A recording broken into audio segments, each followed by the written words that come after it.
Welcome to the Hearthstone Report. This might be the longest, most substantial report we've ever done because Hearthstone has, within the last 48 hours, experienced the largest amount of changes and changes announced in game's history, probably.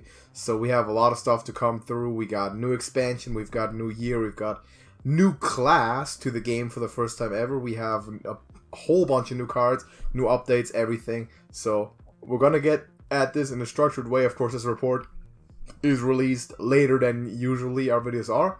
We're trying to do 2 p.m. Eastern or 8 p.m. Central European, but because the reveal stream just ended, this is going to be a few hours delayed. We want to get all the information out there right away, so let's get into what we've got. We're starting off with what we have on the screen there, and JJ, we know this person. Yeah, that is Kel'Thas Sunstrider. Very famous character. Who you can get by logging into the game, say, right now. Or within the next months. Yeah, well, you probably should log in before June 29th. Yeah. Not that I assume that most people watching this won't, but, you know. Let's do it. There is that. He's free. It's like Whizbang back then. You just get him for none. Of Vargoth. I was about to say that Vargoth was the first one that came to my mind, but yeah. So yeah, he's a 6-mana 4/7. Every third spell you cast each turn costs 0. We'll talk about all the cards later. Mm-hmm. And they're now... Okay, this one bothers me a little bit. Alright. The Tavern Pass. Tavern Pass. It's a new thing that they're doing. It costs $20 or 2,500 gold. Mm-hmm. And it gives you 4 arena tickets and all of the stuff that you would get for Battlegrounds previously by purchasing 30 packs. Alright. But you now don't get that stuff in Battlegrounds by purchasing packs anymore. Meaning that if you want to have the selection of, by the way, now 4 heroes rather than 2, if you don't have it, or 3 I was previously, you have to pay for that. Anyone now. surprised that they found a way to monetize Battlegrounds? Good, that's what I thought. I knew it from day one, by the way, and I also said it on record. But yes, let's move on. So yeah, the bonus sets that you do currently have will keep going until the new expansion releases. After that, you either have to purchase this or just suck it up and just not get it. Of course, pre-purchase bundles, like always. Only worth it if you play a whole bunch of Battlegrounds, by the way. I'm not gonna get it. Pre-purchase bundles, more or less same as always, more packs For this the time. new expansion, spoilers later in the video. It's gonna be a great one. Yes. I love it. Pre-purchase bundles are available. There's slightly more packs than usual, so yay. They're also returning the Golden Legendary into the cheap bundle, which I believe they might have had last expansion, but they definitely didn't have it every time. And all of the stuff from the this one, the Tavern Pass, is also included in the biggest bundle. And no, we still can't afford to do it on the YouTubes. When we make more money, we will. Now, but not this time. They unnerfed some cards, most of which are wild. Not all, though. Well, specifically one isn't. What up? They reduced the cost of Spiteful Summoner back down to 6. Call of the Wild back down to 8. The Hunter Spellstone back down to 5. I remember. Raza has been unnerved. So your hero power costs 0 once again after you play as because Raza. why would you play anything but Priest and Wild, right? Yogg has been unnerved, which doesn't change anything of his text, but that means that he does. If he kills himself, he keeps going. That's old Yogg. I know, right? I mean, all these are just unnerfs. Yeah. They're just removing previous nerfs. Exactly. So people have really been wanting both Yogg and Raza, obviously. I'm a huge fan of them reverting Yogg. Yeah, I think it makes sense too. Like in Wild, Wild is basically like it's outlaw territory, right? It's anarchy out there. You can bring whatever you want. And the one that matters for standard, Sludge Slurper has been unnerfed. He once again has 2 attack. JJ, when they nerfed Shaman back then, with the Galakron and everything, and everyone was like, "Oh, yes, these nerfs are not enough." Who said they are enough? Can you just help me out? Who was that one guy who usually sits next to you said it's enough? Yes, it was you. It was me. Yes, it was enough. It was so much, in fact, that they turned Sludge Slurper back because it was you who said Sludge Slurper makes the least sense of these because he kills everything in Shaman. So yeah, he also goes with Murloc. Exactly. So yeah, they nerfed Murloc Shaman, they unnerfed Murloc Shaman. I'm happy with it. I don't think we have to talk too much in depth about the individual changes for the cards. No, I don't think so. Generally, I'm happy with them. Yeah, they restored the wild ones. I couldn't really care. I don't play Wild, but for everyone who likes Wild and likes playing the legacy stuff, good changes. So I definitely appreciate it. So yeah, Battlegrounds changes. Right now, there has been a lot of Battleground changes. No one's talking about it because they're too distracted by the expansion stuff. First of all, Ragnar, Sylvanas, and Patches have been removed for now. So there's that. Who needs those? There's a new hero, which is Fungal Matzaflogo. I remember. I do too. Whose hero power is a passive after you sell a Murloc, add a random Murloc to Bob's Tavern. Alright, so obviously wants you to play Murlocs. Seems really strong. I guess. Because you get like a Primal Fin or some variety of buff. It's random Murloc, right? So like you could turn 1, you could get like Tidehunter, sell the token turn 2 and get a Begurgle for it. Yes, I think so. Theoretically, the higher roll value is pretty good. Like you'd be sitting there with and again there Begurgles and War Leaders very early on. There is Murlocs that you want to sell. Oh yeah, the token ones especially, just the buff ones. So that seems pretty strong. Seers, Lookouts and stuff, yeah. It makes a lot of sense for that specific tribe. Here's a very different one. Sir Finley returned with a completely new hero power. At the start of the game, discover a hero power. I think this makes sense. He's a discoverer. He's an explorer. Yes, that was his battle cry was discover a new basic hero power. Of the old school. Of the original Finley card. Back when. I mean, I don't see the... I mean, you pick him basically if the other options are you pick him if you have hoping to get something If you have 2 below average ones, and then you get 3 more shots at an above average one, basically. That's what this is. So, pretty good. Professor Pewterside is back, and now reads, give a friendly minion plus 10 attack for the next combat only. Used to be like 8, right? I believe it might have always been 10? No, it wasn't 10. I don't think it was 10. But it was the leftmost minion before. Yeah, I don't think it was 10. I'm not sure, but it was not that strong. So, I think this is... I mean, obviously it's better, because you have the versatility of picking who you want to give it to. So maybe now a bit more competitive. We will see. So that's the... And some of the heroes that are currently in the game are also being changed. Lich King can now also choose whom to give Reborn. Good. Makes sense. Ysera has been reworked, which now is passive at the start of your turn, add a dragon to Bob's Tavern, rather than binding it to a 1-mana refresh. Yeah. So I think it's slightly better, and for dragon strats, it makes sense and slightly better because you can still have an entire turn without rolling once and still get the extra. Pyramid has been buffed. He now goes plus 4 health. He used to give plus 2. I know. Then they buffed him up to 3, and now it's 4. How much are they going to go with this? I mean, it just shows you how not great Pyramid is. Apparently, I once won a Battlegrounds with him pre nerf in the first one. I believe I remember having a good game with him too, but you know it's generally not that solid. Millhouse, they removed him starting with 2 gold. Everything else is the same. So he now starts with 3 gold like everyone else. So he's better. Minions still cost 2. Refresh still costs 2. But that means you can rank on your second turn. Which you couldn't previously do. The Rat King now gives +1/+2 rather than +1/+1 to the tribe that it currently is on. And I noticed that it also does dragons. I'm not sure if it has also the case before and they nerfed it? I believe that they definitely changed him somehow. Yeah, that was the same also. It used to be that he gets +1/+2 that they took it back because it was too strong. Well, but now there's one more tribe. Yeah. So that means that it's going to be even less reliable. Exactly. So a couple reversions there. Maleficent now gives max +2 attack. So the +1? It used to do +1 before, then I believe it gave +1/+1. I think so too, yeah. But yeah, so that's been changed around a lot. Deathwing! All minions have +2 attack down from +3. That was expected, actually. And it makes sense, because he was arguably the strongest hero in Battleground. It's also less crazy now, so that's nice. Reno's hero power has been reduced from 4 mana to 3. Doesn't really matter that much, since you can only use it once anyways. But, you know, that's a thing. Minions have been changed as well. Savannah Highway has been moved from Tavern Tier 5 to 4. Alright, makes sense. The Herald of Flame now has 2 more health. Not a huge change. A lot of the dragons have been buffed, actually. Steward of Time gets an extra point of attack. Kalgos gets 412 stats rather than 28.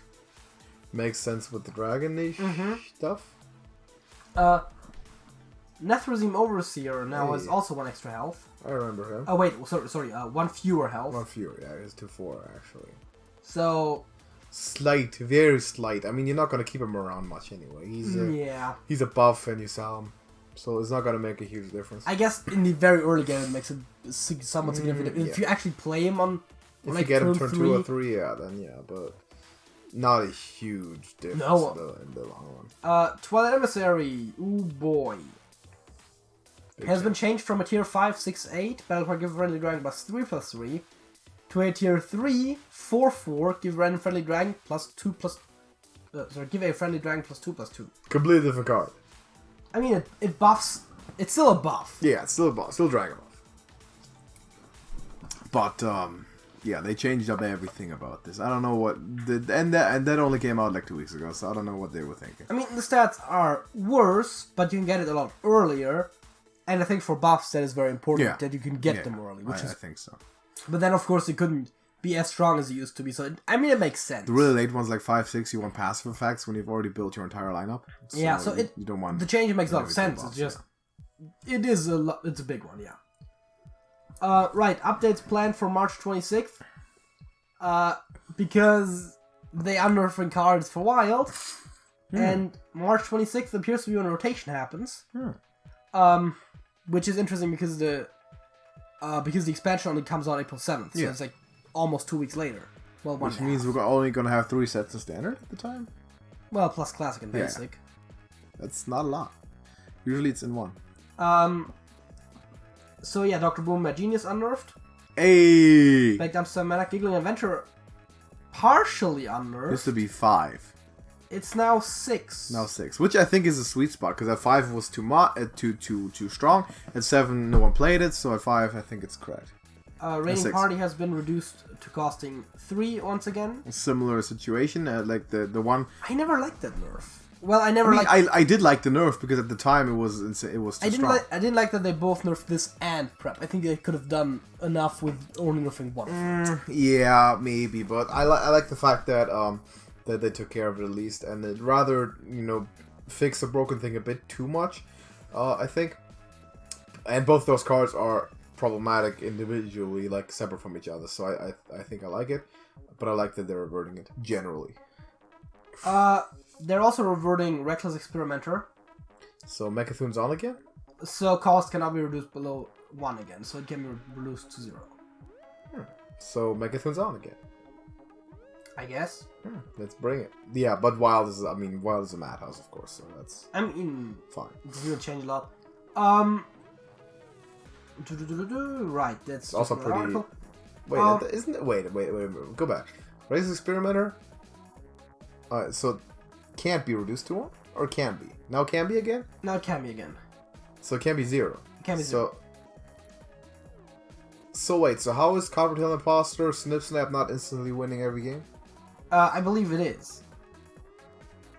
That's wild for you, huh? Alright. Let's move on. I was about to say, it doesn't really affect Mechathun. That actually, it's more of this, yeah. It's more of the Snip Snap idea. But Mechathun used to be the thing with the coffin crashes. Wait. It can't, because Echo minions cannot be reduced below 1. Can they not? I think, didn't they change that recently?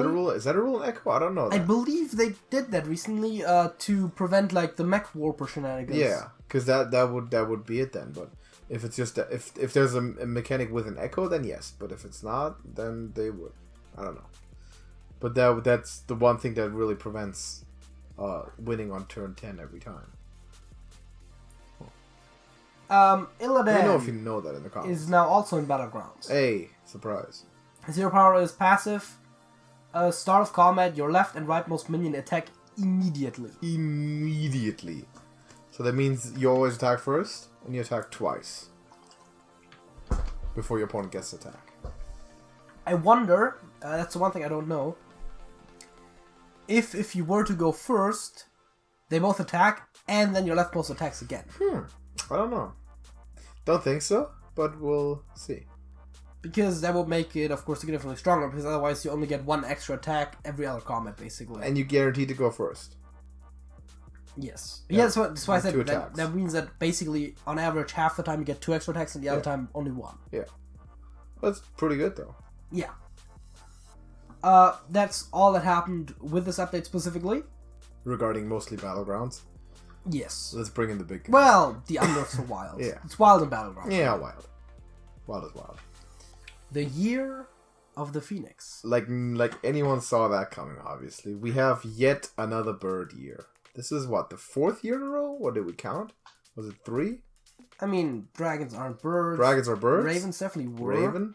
Mammoths were not. Mammoths are not exactly birds. So 3.5. Let's say 3.5. 3.5 years. Yeah, dude, we're playing Birdstone. People have said it in the comments too. You're right. We're playing Birdstone. It's always birds. So what do we got?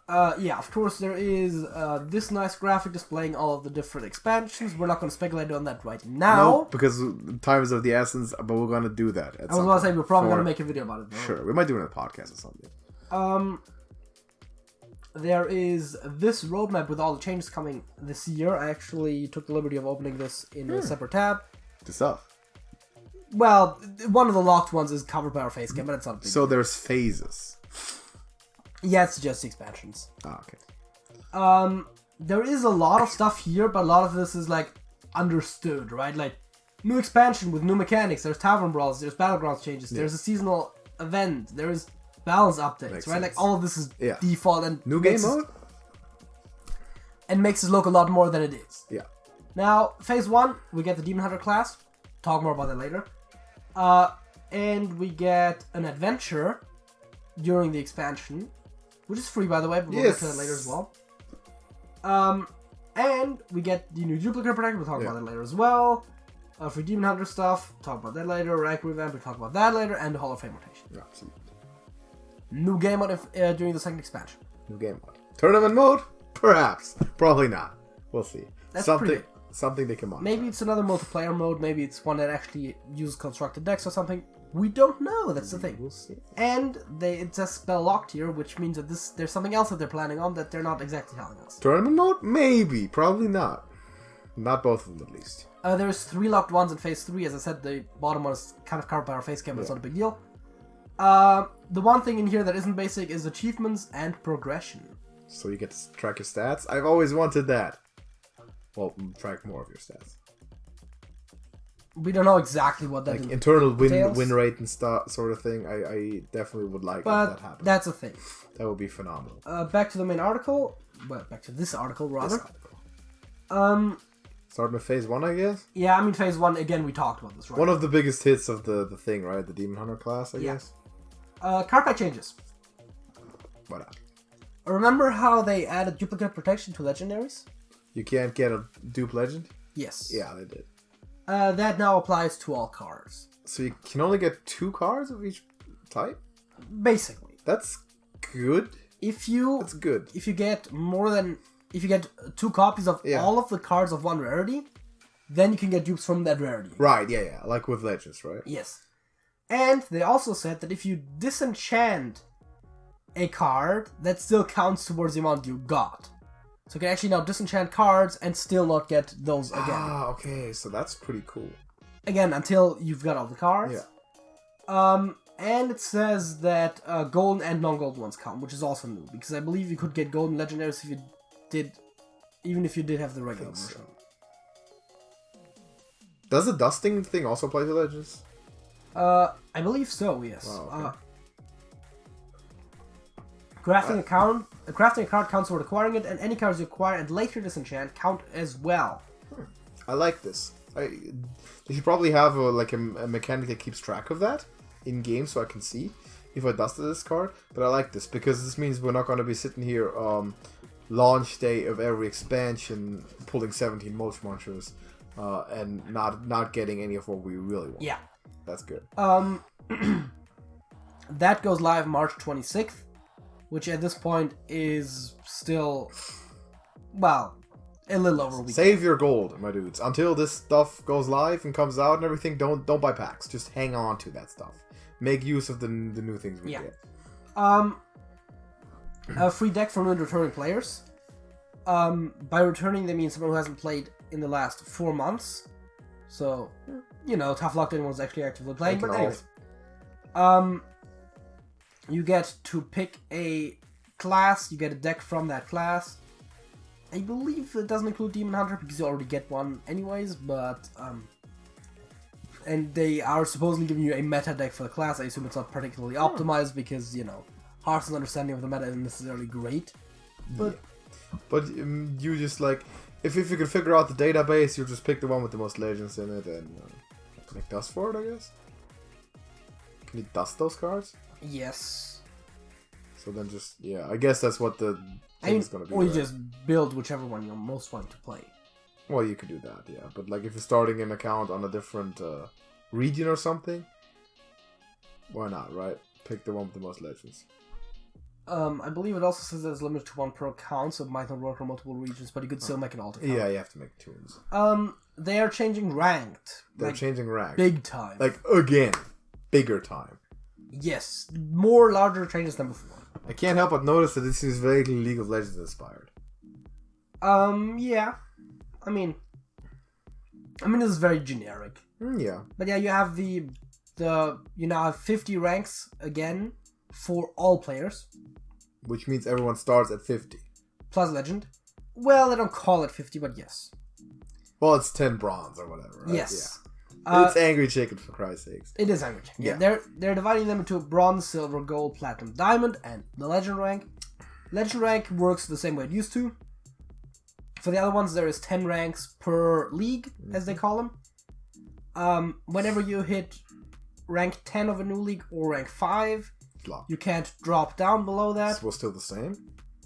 And every rank costs 3 stars to get to the next one. I believe they had something like that for a brief period as well, where all ranks were the same. That's less. Now they put 3 for the lower ones, and for the higher ones it was 5, which means that it should make it a bit easier to climb to like platinum and diamond and stuff. At the end of the season, you get reset back to rank 10 bronze. Every time. Yes. So there's no more retention. Exactly. Everyone starts from the same spot every time. But you get more stars per win if you finished higher. How many? Up to 11. Per win? Yes. Over the whole season? No. So this, whenever you climb into the next league, it reduces it by 1. So if I get 11 stars at like bronze, right? That means I get 10, 9, 8, 7. That means I get still 7 per win at diamond? The way I understand it, yes. So I just need to win 3 games at diamond and I'm legend. Pretty much, but to have that happen, you would have had to be high legend the season before. Okay, fair enough. Okay, so it's a more progressive thing, of course. And for win streaks, that will also be doubled rather than just getting 1 extra star. You can skip an entire tier almost. It does not specify, however, if there are win streaks in diamond or not. I assume there are because it don't specify. How many stars do you lose per L? Just 1? I assume so, yes. Because but that means that within a few months, everyone should hit legend easily, right? Because say say you're an average player, right? Say you're like us, basically. So we first launch, we put a bit of effort, we get to, let's say, platinum, right? We get to medium platinum. We get, how many stars do we get the next one per win then? Like say 5, right? Yeah, that sounds about right. With the same playing, we get a 5-1 for stars basically. So we win like 20% of our games, and we basically hold the rank, but we just win 50% of the games, and we should already be pushing legend. They also say that if you're playing with a star bonus active, your matchmaking will be based on MMR rather than just rank. If you play with what? While you have a star bonus. Ah, okay, right. So the way it says, it sounds like the players that don't have a star bonus, because they, I guess, didn't play the previous season. So it's more of it's no longer a clean cutoff after a season, a monthly season, but it's more of a overlapping thing, where you can be in diamond, you can play a guy in silver, who just started this month, but last year you both were in the same category. I assume so. I assume that it still is going to use ranks as well a little bit as guidance, but yeah. I like it. I like this system. So it says here, actually, as an example, If you have a star bonus of ×5, you win a game, you'll get 5 instead of 1. Wow. You win a game as part of win streak, you'll get double. Upon hitting each right floor, if you climb, your star bonus will be reduced by 1. Yeah. And then it says the part about the MMR. Also, right here says, this star bonus acts as a multiplier on the stars you earn from each win. It does not say anything specific about losses. Right. So the simple answer is we don't know about losses. Right. If it was added to losses, also it'd be very volatile though. Yes, but it wouldn't matter as much because you're matched more on MMR than on rank. That's interesting. I like it. I understand why they do it. Obviously, it's to get people to play more consistently, which from a business standpoint, I guess makes a lot of sense. Because if you look at even in the microcosm, we noticed this on the with our channel analytics that there's very clear seasoning conjuncture in Hearthstone as well as like our view counts. After an expansion releases, everything goes up. Everybody plays for a month or two, and then the last month before an expansion, there's like the least stuff happening because there's no new content dropping. And this is sort of to prevent that sort of, I guess, seasonal regression because you have to play with overlapping bonuses and stuff. So I get why it makes sense for them, and I do like it. I'm curious to try it out. They also reworked the rewards for the end of season. The first thing is that the 5-win card pack you now get right away after 5 wins. You don't have to wait till the end of season. Okay, good. But it makes sense. Why wouldn't you?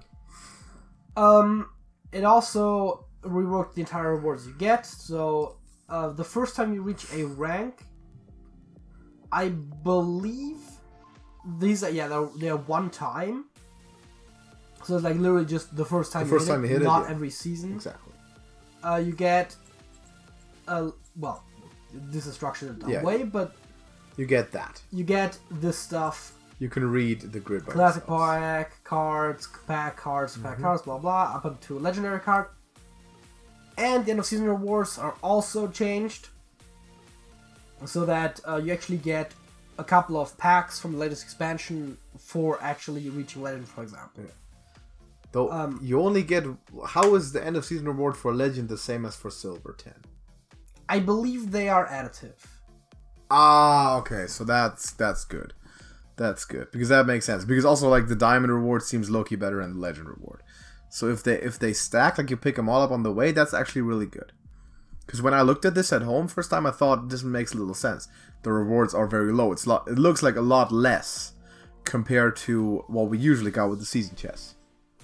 I actually didn't specifically read. I just assumed it. I don't think they specify either, but if anyone has info on that, let us know. That would be good. But it would not make sense, right? That you would get one pack, no matter if you're at silver or at legend. Yeah, exactly. So it should be additive. Let's hope so. Like general reasoning says that it should be additive. Mm-hmm. But Blizzard reason isn't always general. Yeah, at which point I believe it is 5. Yeah, it's 5 card packs for reaching legend. That's good. As well as a little over card packs worth of cards. Yeah. That makes more sense. That's more balanced then. The packs are all of the latest expansion. The cards are random cards in the current standard. Mm-hmm. So you get more recent stuff generally, which is, I guess, a good thing.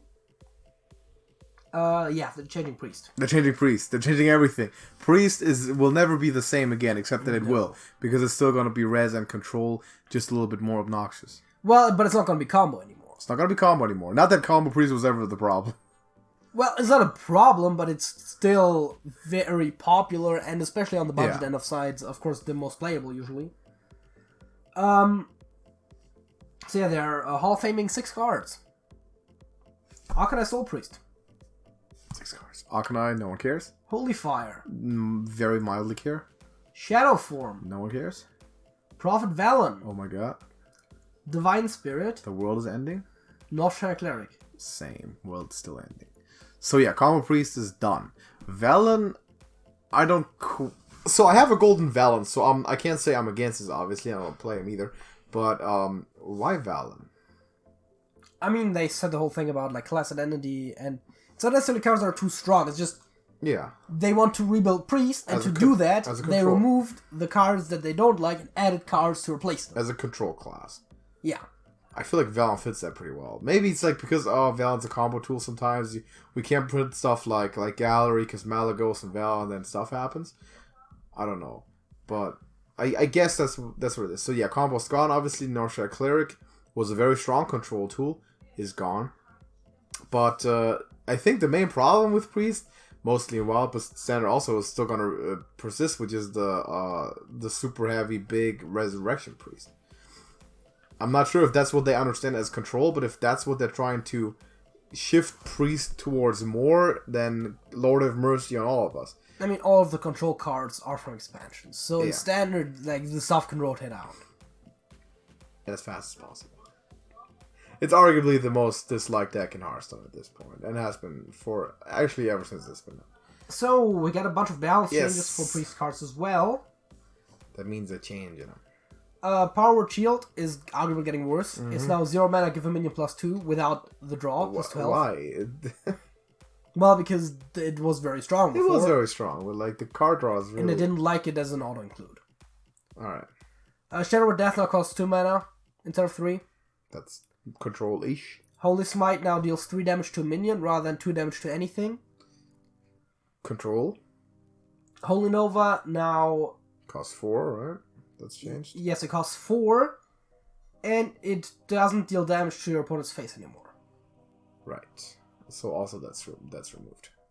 Yes, but I mean, it's just, they're trying to reduce the burst face damage. All the face damage is gone. But not that Holy Nova was ever efficient burst damage, right? But they're also trying to make the control option stronger. Mm-hmm. So I guess they had to they couldn't just keep Holy Nova that way. I like to change Holy Nova though. I like it. I do too. Yeah.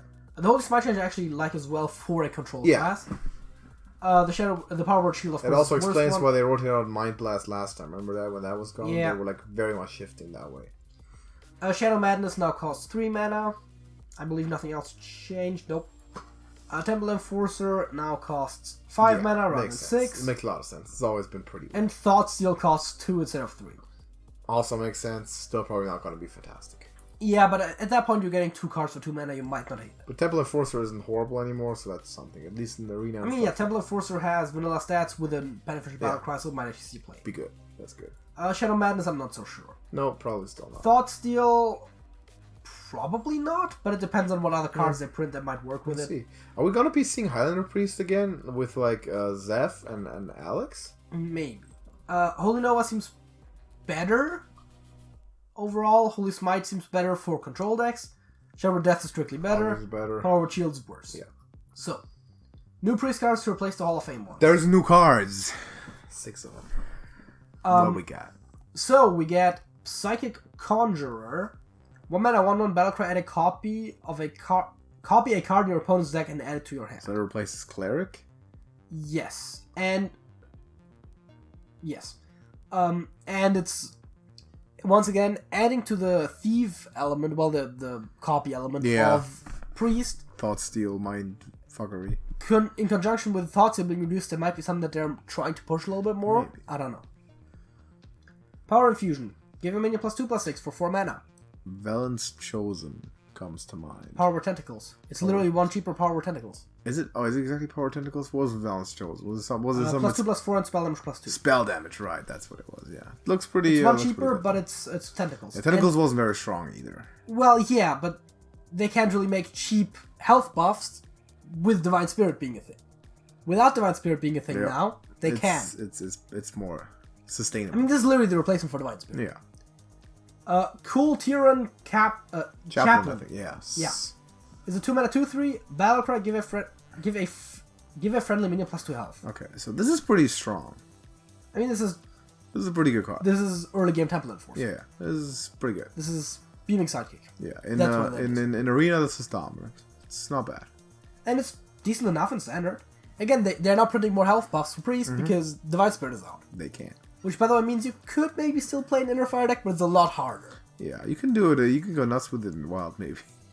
You got Scarlet Subjugator. Give an enemy 1 mana 2/1 battlecry. Give an enemy minion -2 attack until your next turn. That's a control tool. Good Yes. stuff. Makes sense. You got like Flame Shrimp or something, or whatever they play on one. You just be like, nope. There you go. That reminds me of the one that Warlock used to have, which did the same thing. There's also a neutral card that does it, but it only does it until end of that turn. It's like Curse of Weakness, right? Sort of. Yes, exactly what I meant. Shadow Word Ruin. Destroy all minions with 5 or more attack. Now here's a big deal about this card, right? This is classic, which means it's in the Zephyrus pool, which makes Zephyrus exponentially stronger. Because half the time you're not going to be Twisting Nether now, so you can clear the board with Zephyrus now on turn 6. Sometimes we're facing these big. I had thought about the fact that it's a classic and it's going to be in the game forever until they decide to Hall of Fame it. I hadn't considered that it's in the Zephyrus pool. It's in the Zephyrus pool. That's been the big discussion about this thing. Looks pretty strong. Looks very. This is by the way, the battle cry that Shadow Reaper Anduin has, the exact one. Yeah, and I mean, again, this sort of an effect in Priest is not unheard of. It's just now actually permanently in there. Yeah. So you have more strong control tools. Speaking of, and maybe one of the reasons why Valen had to rotate, they wanted to add a new legendary. New legend. Natalie Celine. 8 mana, 8/1. Wait a second, 8/1? 8/1. Well, Battlecry, destroy a minion and gain its health. Remember Vol'jin? Quite similar effect. I would have rather they kept the art and the name and the stuff with Valen and just gave him this exact effect and stats. Who the fuck is Natalie Celine? I don't know, but it doesn't thematically make that much sense with how Valen acts. He doesn't really kill people to gain their health. No, but he's the GOAT. He's really cool. And also, they already have a Prophet Valen card. I mean, granted, they could have made, Valen the Prophet or something, you know. No, literally just keep the Valen, but just change it. Put the stats on him, put the cost on him, put the Battlecry on him. Yeah, they're not going to do that, where they completely change a card as much. They're going to keep the theme of the card similar. I like Valen a lot more. More Hall of Fame stuff. More Hall of Fame. Neutral ones. Big ones. Acolyte of Pain. Acolyte of Pain is gone. Stable. Spellbreaker.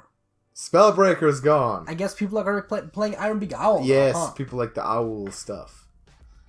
MC Tech. MC Tech. Mountain Giant. Mountain Giant. A lot of stuff being disabled here. Leroy the big one. Jenkins. The big one. Now this is a quick PSA before we keep going with this. Craft a golden Leroy if you don't have a Leroy. They say you're not supposed to shoot the messenger for bringing bad news, right?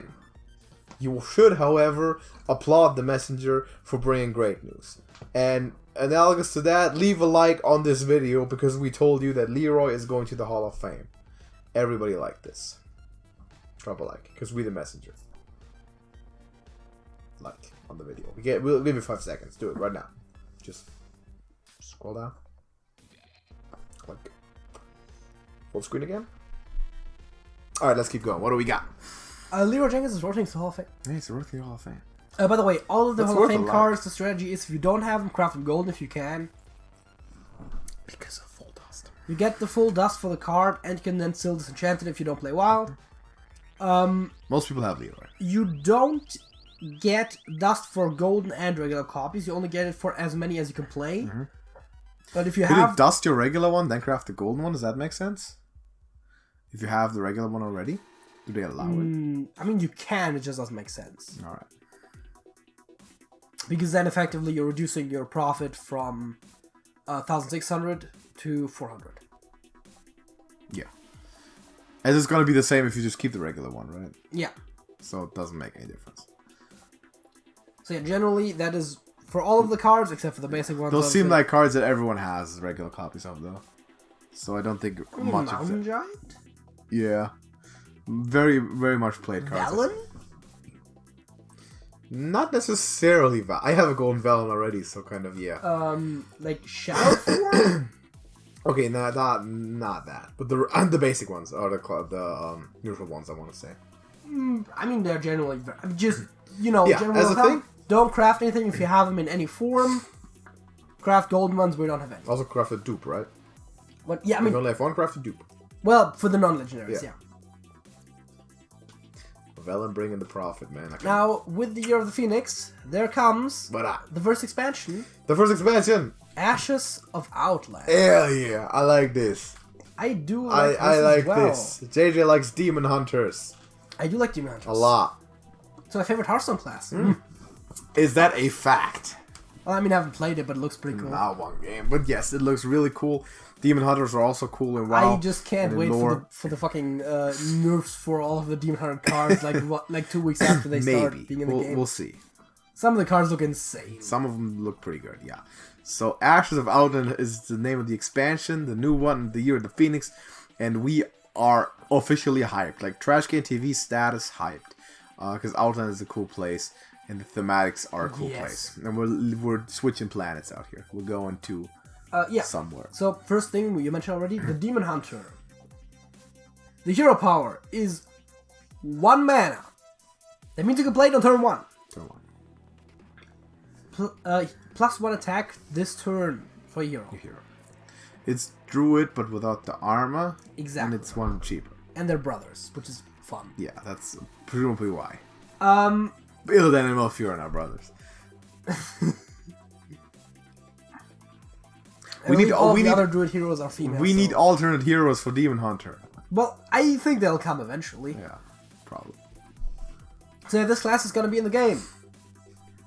Forever. We love it. Now we just need Death Knights. Like, we need Death Knights eventually. Less likely because you already got Death Knight cards as a thing. Yeah. Which makes it harder. Monks. Yes. Like, with the upcoming Pandaria expansion. You heard it here first, by the way. Second expansion this year is going to be Pandaria. Mogu and everything. Throne of Thunder. And we're going to get a Monk class. Confirmed. Absolutely not. Why not? If we got a class, it will be probably be in the roadmap, unless it's one of the locked ones. It's one of the locked ones, man. And thematically, if anything, it fits better with the third expansion, I think. But that's not the point. We'll see. It's coming up. Yeah, Demon Claws. Demon Claws. Really good. Looks like a Battlegrounds hero power. The fact that it's 1 mana is very strong. Also, I couldn't help but notice that, I believe it's new that... Is it new? I'm not sure. Was it always that your attack on the hero will be displayed as green if it was buffed by an effect? No. That's new, right? That's new. Yeah. You know how, like, the number is... Yeah. It used to always be white. It's now green.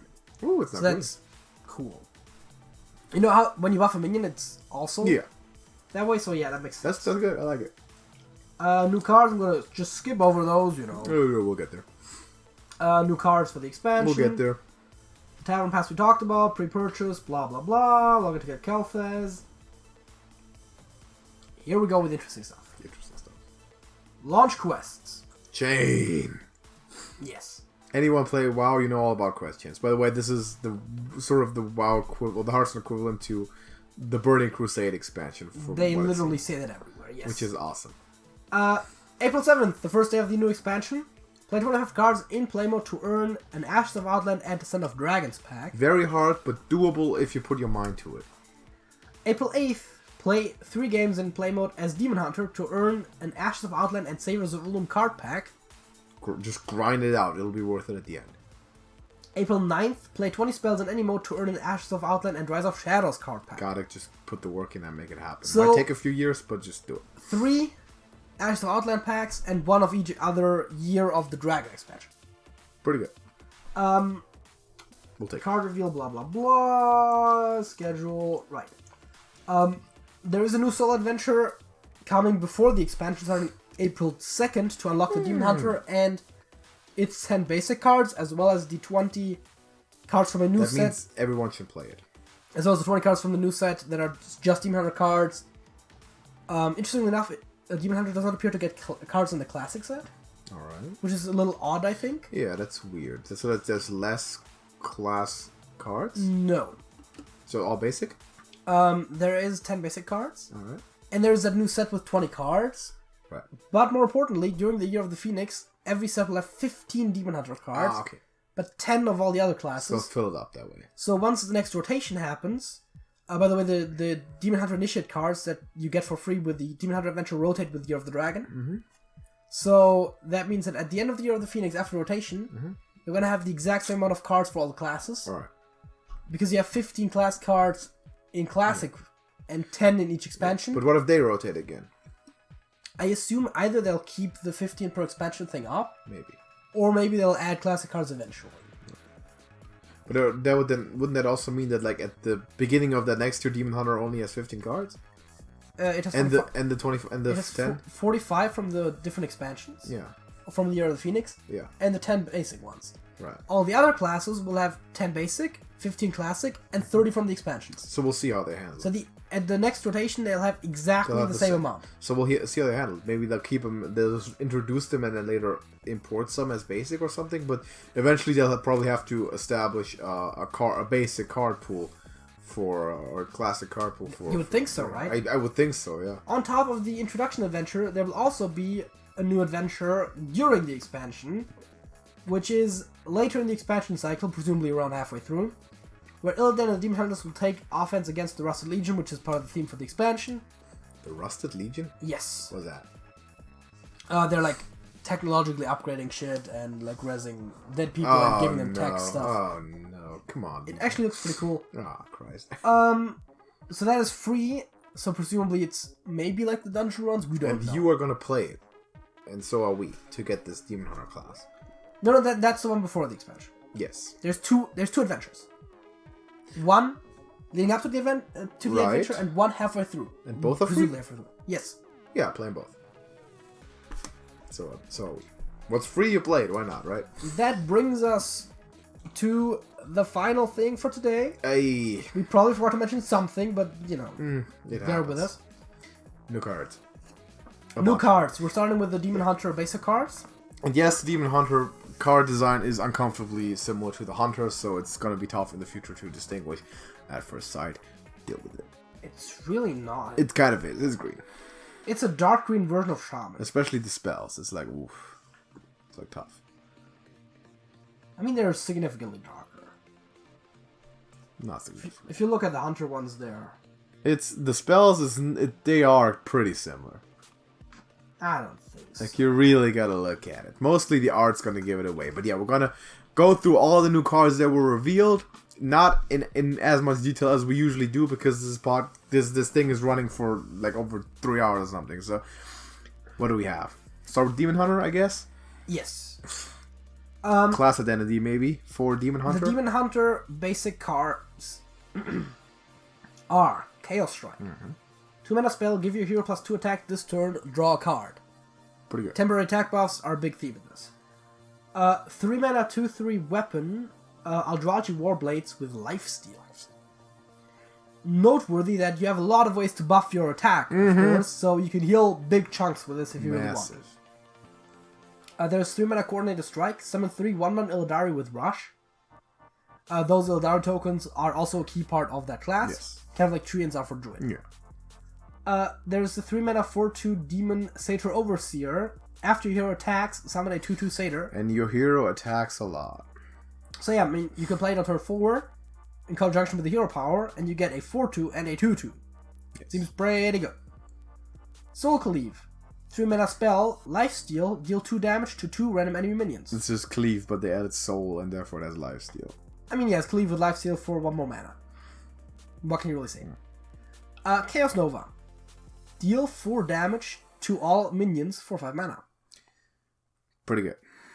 Really good. It's kind of like Hellfire, but more expensive and deals more damage. Kind of like Flame Strike, but it hits everything. Yeah, it's kind of like Volcanic Potion. Yeah. That's usually the best comparison, I think. But maybe. For like twice the damage and like almost twice the mana. I guess, yeah. Next up, let's do the Demon Hunter Initiate stuff. Let's do it.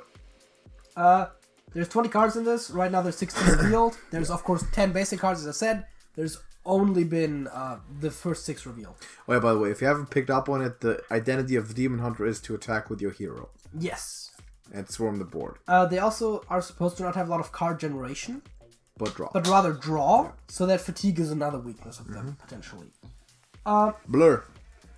Your hero can't take damage this turn. That is good. Big time. Twin Slice. 0 mana. Also 0 mana. Give your hero +1 attack this turn. Add second slice to your hand, which is basically the same without the second slice part. So it's just Twin Spell. Why not just Twin Spell? Well, because of the same reason Extra Arms doesn't have Twin Spell, and because Twin Spell is probably not going to come back. I guess. Consume Magic. 1 mana, stance an enemy minion. Outcast, draw a card. Outcast is a new mechanic. Means that if this card is on the left or right side of your hand, it gets an effect. Yes, so all the way there. You can work with that by keeping something in the mulligan strategically to do that stuff. So that's a Demon Hunter exclusive mechanic, like combo would be for Rogue, for example, or Overload for Shaman. Speaking of Overload, What? 1 mana burn. Your opponent has 2 fewer mana crystals next turn. That's basically giving them overload. It's basically giving them overload too. I assume it's not giving them overload. If it is, then Lava Shock might be able to unlock. Yeah, then I don't think so. It's just going to take them out. But it's like a very niche interaction either way. It's not the keyword overload, so Lava Shock, so the unlock overload, they shouldn't. There is the 1 mana 2/1 Urzul Horror with the Death Rattle, add a 2/1 Lost Soul to your hand. Demon stuff? I mean, yeah, it's... I can see if they actually... No, it doesn't have the token yet. Yeah. I was gonna see if that's also demon. I don't think it might not be. It might be like Possessed Villager sort of thing where it's a different thing. I don't know. Speaking of, there is a lot of demons, but as far as I can tell, there's not a lot of demon synergy. There is some, but not a lot. Blight Dance is a 2 mana spell, deal damage equal to a hero's attack to 3 random enemy minions. This is also a pretty good removal tool. This is big! Dude, big. I mean, you have to get attack first. Yeah, but you can do that. There's ways to do it. You can do that relatively easily, and the 2 mana deal however much to 3 minions. Bunch. It's pretty good, because it could really kill 3 minions. Remember Blade Flurry? Yeah. Or what's the one that did the same with the armor? Oh, yeah. That was Reckless Flurry. Yeah, it was also crazy. Let me scroll just a little bit. Actually, let me scroll just. Feast of Souls. 2 mana, draw a card for each friendly minion that died this turn. Pretty good with the Illidari Swarms. Exactly. Bravo land. There's Umberwing, which is a 2 mana 1/2 weapon. Battlecry, summon 2 1/1 Fellwings.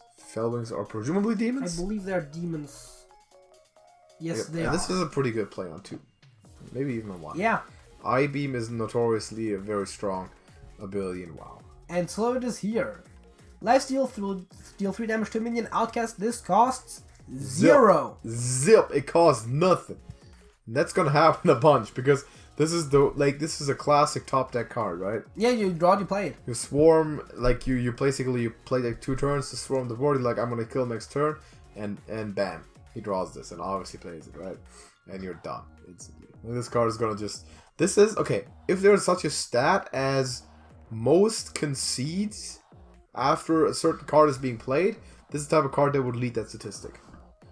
Because it does everything. It's free, clears the board, heals you to full. Well, it deals 2 damage to a minion. Well, yeah. Okay, not to full, but it does heal you. So, pretty strong. There's the 3 mana 3/1 Wrathscale Naga. After a friendly minion dies, deal 3 damage to a random enemy. So Juggler-esque. Works with the Illidari Swarm. Yes. Also. Minions dying, having Sentry minions dying is one of the core things of that class. Having 1/1 rush minions is part of the class. Go figure. Stuff goes. Illidari Fellblade. 4 mana, 5/3, rush. Outcast, gain immune this turn. But that's crazy. It's really strong. It's pretty strong, yeah. That's really good.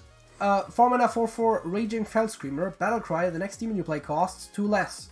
Also pretty good. Kind of like Dragon Consort. Mind you, it does not say this turn like a lot of the other cards do. Yeah. Meaning you can play this on 4 and play a 7 mana demon on 5. Mm-hmm. That's pretty good. Not sure if there is a 7 mana demon, but you get my point. Mm-hmm. 5 mana spell, Command the Illidari. Hey. Summon 6 1/1 Illidari with Rush. Swarm of Locusts. Yes. Pretty kind strong. of. Summon Locust summon 7. Yeah. Wrath Spike Brute. 5 mana 2/6 Demon Taunt. After this attack, deal 1 damage to all enemies. This is also an aggro shutdown, obviously. Like Galakron, Warlock, or something is just gonna just be destroyed. I mean, yeah, they seem to try to get enough control tools in this class that you could play it as control, but it's generally more aggressive. Mm-hmm.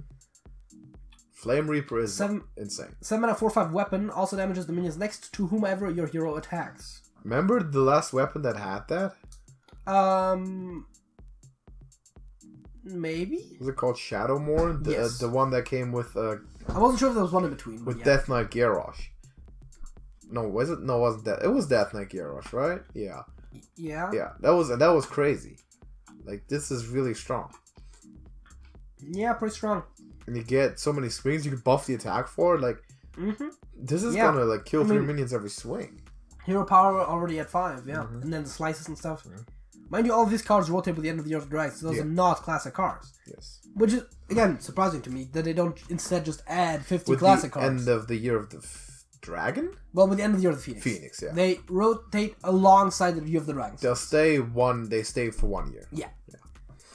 Last card of that set that we know so far is Hulking Overfiend.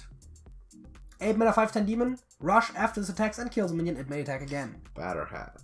Batterhat. It might be better though. It might be better hat. It's a better hat.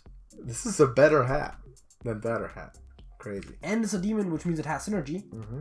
If you play Raging Fell Screamer on 5, you can play this on 6. You can.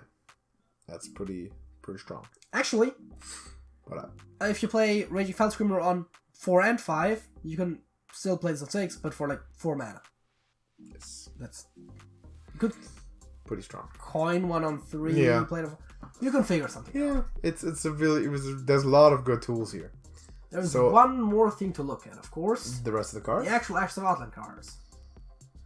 Alright, let's go through them. We're not going to take forever, because this has been taking forever. You've already said that. Let's get it. So we have Ambush. It's a 2-mana Rogue Secret. They bring back Rogue Secrets. I was hoping they were going to bring back Rogue Secrets. Makes it more interesting in Wild, because you have more Rogue Secrets. Yeah.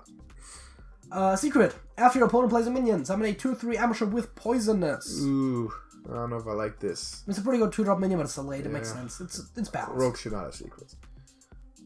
Rogue should have secrets more so than Paladins. Yeah, but like the thing is that rogues are annoying enough. Like they don't need secrets. Because I don't like rogue and I don't like secrets. Like just same with mage, right? Like it makes the class worse. Like the only classes that make sense to have secrets are rogue and hunter, like thematically. Yeah, mages maybe. I don't know. I don't like secrets. I wish the secret mechanic wasn't in the game. It's like my least favorite thing. There is the 2-mana Scavenger's Ingenuity. Draw a beast. Give it +3/+3. Is that hunter or demon hunter? That's hunter. That's hunter. It's legit hard to tell, my dude. It's legit not easy to tell. It's not hard to tell at all. The bottom right card is demon hunter, right? Like on the screen yes. right now. Y'all can see it, but it's very similar. This is also demon hunter, by the way. Yeah. It's really similar. It really isn't. It really is. Green is the color that human eye is most able to discern. Well, yeah, but it's not a lot of green on there. And actually, I believe that's my fact for the week in the upcoming podcast. Yeah, but and they're very similar. Fungal Fortunes. 2-mana druid spell. Draw 3 cards. Discard any minions drawn. It's the opposite of Book of Specters. Makes a bunch of sense. Kalthas we talked about. I mean, it's arguably better than Book of Specters, though. I think so, yeah. Because if it draws another one of those, it doesn't discard it. So it doesn't have built-in anti-synergy.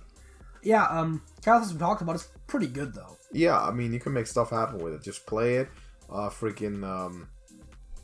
Play it with Frostbolt, Pyroblast. Easy money, right? Yeah, something like that. Don't. Spectral Sight. Be a bitch move if you did. 2-mana Demon Hunter spell. Draw a card. Outcast. Draw another.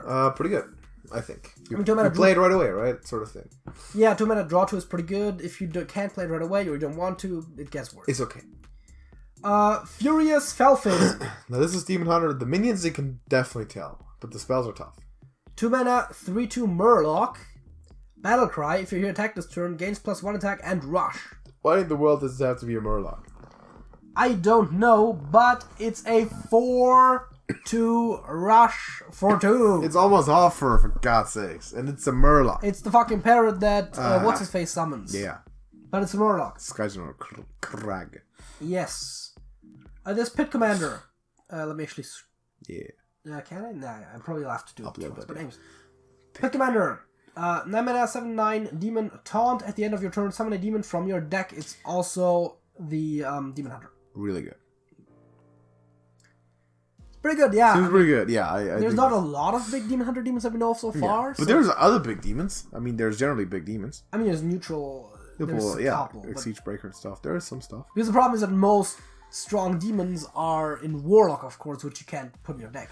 You'll have some though. It's not bad. Terran Gorefiend, 3 mana 3/4. That's pretty balanced. Battlecry, destroy all your friendly minions.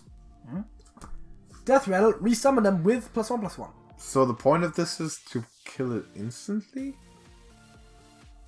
I mean, 3 mana give your minions +1/+1 isn't that strong. No, but maybe once they're damaged, like you trade all of them in. Yeah. Other than that, is this useful at all? Because like it seems like Is it worth a full turn of tempo to? It probably goes with Death Rattle decks. I think so, yeah. I guess that's the only thing I can imagine there. Bulwark of Azzinoth. 3 mana, 1/4 warrior weapon. Now there's a thing where I can't tell easily what is. Weapons. You can tell with the box. Yeah, but it's very faint. I can tell that better than Hunter and Demon Hunter spells apart from each other, honestly. Actually, the hardest thing to tell will probably be Hunter versus Demon Hunter weapons. Oh lord, yeah. I hope they fix that with making it very clear on the art. Usually they do, because if it's twin blades and stuff, it's obviously Demon Hunter, and if it's like a bow or a musket, it's Hunter. 3 mana, 1/4. Whenever your hero would take damage, this was one durability instead. Ooh, that's like, wow, that's not bad. Very susceptible to arcane missiles. It's susceptible to arc. You can pop it with stuff, but it definitely can hold you a turn or two. Yeah, I mean, it's a thing where like Zoo, for example, is like losing like what 6 points of damage to this. Yeah, but you have bigger stuff. The big burst stuff will boy. Archspore Mischiefin. What the heck? It's one of the new themes in this expansion are the primal the primes, legendaries. Yeah. Every class except Demon Hunter is getting one of those. This one reads Taunt, Death Rattle, or Shuffle Mischiefin Prime into your deck. They all shuffle the Prime into the deck as a Death Rattle. And the Prime is better. Yes. It's really good, in fact. So it's a 3 mana 3/4 with Taunt. That's okay. Yeah. Shuffle the thing into your deck. That is a 10 mana 9/9 Taunt. Choose one. Summon a 9/9 Fungal Giant with Taunt or a Rush. What? That's crazy. It is 2 9/9s for 10, with one of them having Taunt, the other one either having also Taunt or Rush. It's like I'm instantly getting Avalanche backflashes, but I don't think this is as good because it's on 10, which I was thinking of Twin Imps. Remember the Twin Emperors? But that was not even close in the stat wise, right? That was like 2 4/6s for 7. I mean, yeah. That's like acceptable for stats, but like this or Avalanche basically duplicate themselves for free. But Avalanche didn't have any keywords, did it? No, Avalanche was just that.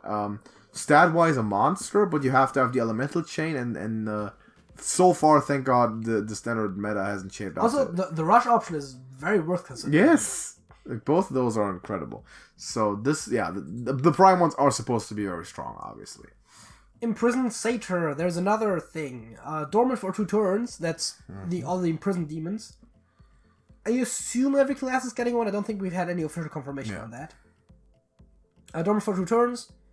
When this awakens, reduce the cost of a random minion in your hand by 5. You can make some stuff happen with that. You can put that on prime. Exactly. That's... I mean, you'd have to kill the other one first, blah, blah, but yeah. Pretty strong. 3 mana 3/3 demons, so the stats aren't horrible. Good delayed battle cry. It is dormant for a bit, so yeah, I mean, you have to deal with that. They're delayed and they all have the awaken effect. The Dark Portal, we've heard of it. 4 mana, draw a minion. If you have at least 8 cards in your hand, it costs 5 less. It goes with Valdres, of course, and the hand Warlock control strategies. Yes. And something costing 5 less is significant. Yeah. Take some setup, but it's... Yeah. Reminds me a bit of the... What's the Shaman card called? Farsight. Yes. Similar idea. Although Farsight costs 3 in and of itself. Yeah. So, yeah. Imprisoned Observer is a 3 mana 4/5 demon for mage. Right. Dormant for 2 turns. When this awakens, deal 2 damage to all enemy minions. Control tool? Yes. Definitely. Strong control tool. It's 4 mana worth of stats with a strongly positive battle cry. It's anti-aggro, yeah. And it comes down effectively on turn 5. So. Yeah. The thing with these also is that you can't prevent them from going off. Nobody can plan around them. Yeah, like you can a Doomsayer, but how does this not shut down an aggro deck for 3 turns? Well, I mean, you just win before it goes down. Oh, you just win, for the Wicked. Sure, no problem. Lady Vash. Heard of her. 3 mana 4/3 spell damage +1. That's okay, I guess. But wait till losing the prime. Death Rattle. Shuffle the Vash Prime into your deck. 7 mana 5/4 spell damage +1. Again. That's not that good. Battlecry, draw 3 spells, reduce their cost by 3. That's good. It's pretty good, yeah. That's pretty good. The primes are strong, we've mentioned it. I don't think this is as strong as the other one, though. Probably not. But prominent lore character, so makes sense. Kargath, Blade Fist. He looks badass. He got big shoulder pads. He looks very 90s. He looks 90s? Yeah. Did you say he looks 90s? How does he look 90s? You know, all of the 90s comic characters had huge shoulder pads. And I don't know 90s comic characters, but I thought you meant IRL 90s. I mean, people wore exaggerated shoulder pads in the 90s as well, just not as extreme. I don't know if that's true. I mean, suit jackets will always have huge padding and stuff. Wasn't it a 90s thing? I mean, not huge. I don't know. I'm not looking at this mecha orc with the blade for his fist, and I'm thinking he looks like he's from the 90s. So you don't want to talk about cards balance-wise, but you want to discuss that. No, you brought it up. Yeah, I brought it up, but you make a discussion. Let's see the prime. Well... He has Rush, by the way. It's not bad at all. 8 mana 10-10 Rush. Whenever this attacks and kills a minion, gain 10 armor. I think this is the best.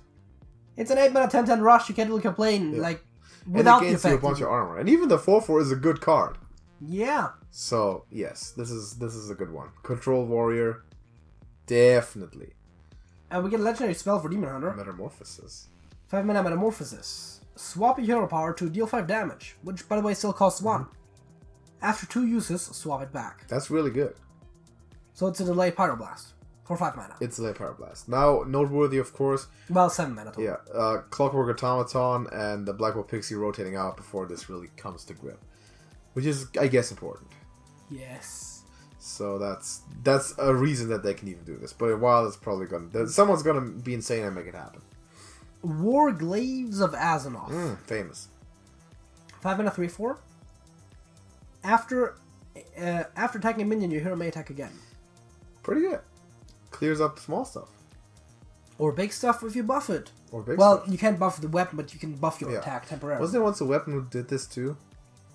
I believe so, yes. Maybe it wasn't Dungeon Run or something. No, isn't it the warrior one? The 4 mana something, I think. No, I know what you mean. That's overkill, yeah. That's overkill. It's in standard, by the way, no one plays it. It used to be really good in Arena, though. Sultharaz, exactly. That single-handedly got shot out of the meta when Serenite Chain Gang got nerfed. That's a hell of a shadow nerf. Because it would mess up Serenite Chain Gangs. And now it's no longer used. So it's kind of like that, but you don't even have to kill... So you can kill one thing with it as well. You can. You can hit it over and over. Yeah, you can just hang on. Of course, if it has a lot of health, it probably has a lot of attacks, so you're going to kill yourself, but Kill a thing and kill the hero. Maybe. Skull of Gul'dan. Yeah. Last one. 5 mana, draw 3 cards. Outcast, reduce their cost by 3. See, I know this is a Demon Hunter card by the theme, not by the color. But this card seems pretty good, though. I mean, draw 3 for 5 isn't terrible. It's already better sprint. Yeah, sprint isn't. And if you get the Outcast on it, it's not... It can be pretty good. What do you think? Wait a second. 5/3. I'm trying to think, right? 7 mana, draw 4? Yeah. Is it really that much worse than 5 mana, draw 3? It's quite a lot worse. Because it's not just the relativity to it, but also how much you spend. I think, because if you break it down, say drawing 2 for 3 is better than this is better than sprint. I mean, it is better than sprint, but no. Yeah. But yeah, the Outcast, of course, is the real thing. You're reducing effectively 9 mana for 5. For 5. That's really good. It's effectively net gain of 4 mana. And you draw 3 cards. Yeah. I think this can be made to work. If it's Outcast, it's definitely going to be very strong. So this might be one, if you play a control Demon Hunter, that you maybe keep on the mulligan. Shove it all the way to the left. You know what, for the point where you need it, and you're bam, I got all my tools. Or you chop deck it and you just play it. But then, of course, you might not get another play drawn, but you might. Exactly. So it's mid-range with a lot of cheaper cards in the deck. Mm-hmm. You might just play this on 5 if you draw it. And you get stuff to play anyway. And you just get 2 or 3 more things to play. Almost like Solarium sort of thing. Yeah. So I definitely like it. Generally, I like the Demon Hunter stuff that they're doing. I'm curious to see what we can figure out. There's definitely new territory in Hearthstone, so a lot of work to be done, and it's going to be fun, I would imagine. It's gonna be a lot of cool stuff, and the expansion looks amazing. Obviously, thematically, I can't wait to see the adventures, all the art that comes with it. It's gonna be really cool. So a lot of things covered. Let us know your top 10 favorite things from this video. Is it Leroy? It's probably Leroy, but let me know the other things also. What's your favorite cards? What are you looking forward to with the Demon Hunter class? It's been a huge report. We'll probably get into the guessing future expansion stuff down the line at some point. But we wanted to keep this to mainly the factual content that came out, because it's a lot. But yeah, soak it all in. Let us know what you're looking forward to, and drop a like on the video if you did enjoy it. And until next time, JJ. That's it. That's it.